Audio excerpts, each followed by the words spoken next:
तुम कहते हो कि एक ही कर्म पुण्य भी हो सकता है और पाप भी। मैं बताता हूं पार्थ। उदाहरण के तौर पर एक कर्म को लो। एक मनुष्य ने दूसरे मनुष्य की हत्या कर दी है, तो मुख्य कर्म क्या हुआ? हत्या करना।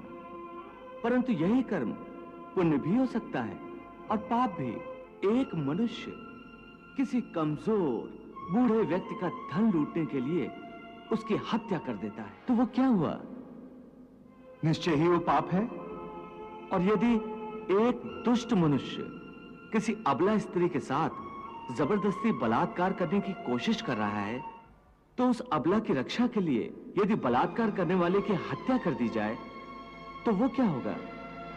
ये तो स्पष्ट है कि किसी निसहाय अबला की रक्षा करना पुण्य होगा। तुमने स्वयं ही अपने प्रश्न का उत्तर दे दिया पार्थ। कर्म तो वही रहा, किसी की हत्या करना। परंतु उस कर्म के पीछे भावना क्या है? हे अर्जुन, जिस भावना, जिस नियत से मनुष्य कर्म करता है, उस नियत के कारण एक ही कर्म किसी के लिए पाप बन जाता है तो किसी के लिए पुण्य बन जाता है।